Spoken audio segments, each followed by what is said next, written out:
this is one of the best movies I have seen in such a long time. And one thing I love about it is how the humanity of all the characters is really highlighted.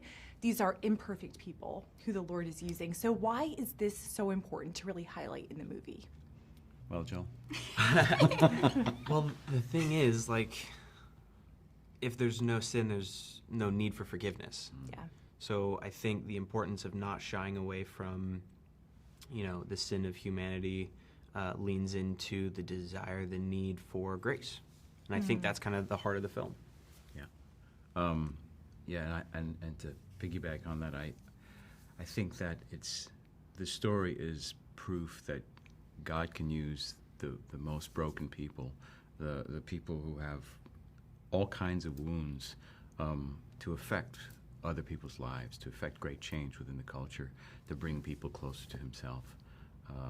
And so that, for me, especially with my own character, I saw that as like a major thrust of what he was there to do. Well, you can't leave this movie unchanged. I mean, I watched it and I just left so impacted. I was crying.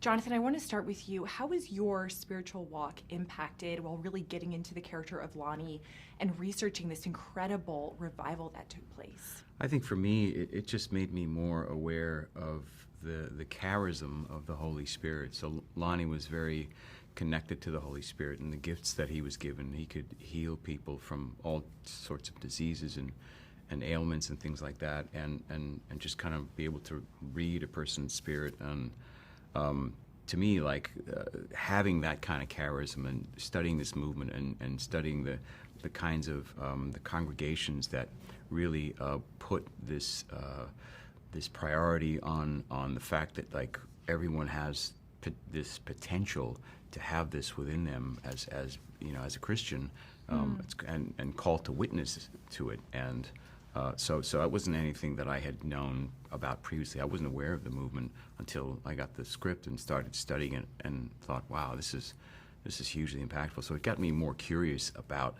this kind of testimony, this kind of expression of faith. What similarities are you seeing between culture now and the culture in the 1960s and 70s? Because there's a lot of hand-wringing about Gen Z, about young people, but there was then too. Why can we be encouraged, even though culture seems really dark? Well, speaking of Gen Z... and then Anna Grace, our Gen Z. Millennial. I never know. What is the border? What is the cap? I think it's 97. Yeah, 97. My thought is that, division has been part of our world's history forever.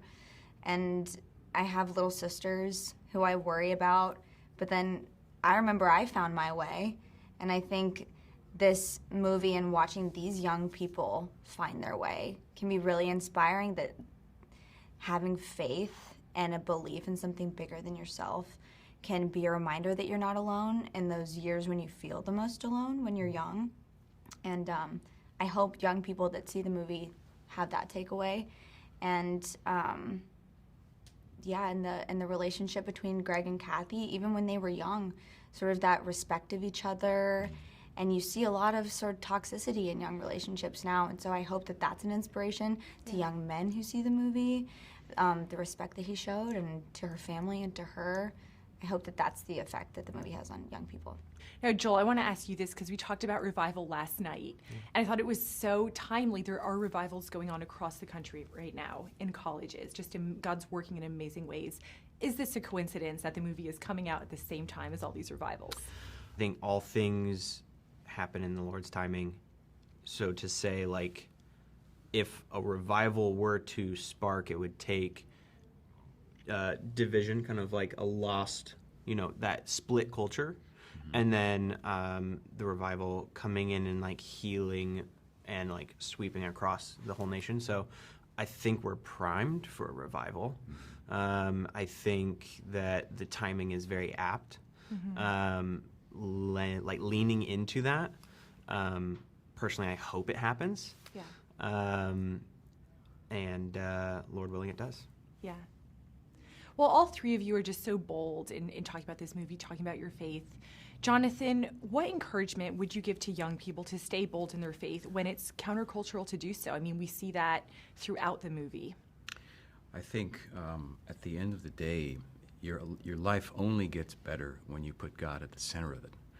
I think the culture or the society would try to have young people especially believe otherwise for all sorts of reasons.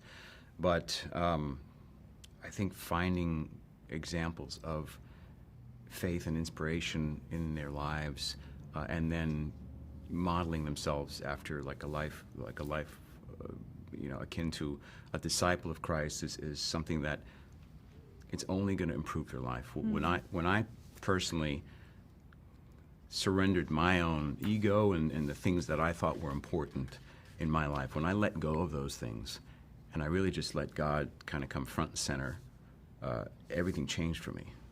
I mean, my career changed, my life changed, the things that were important to me changed only for the better.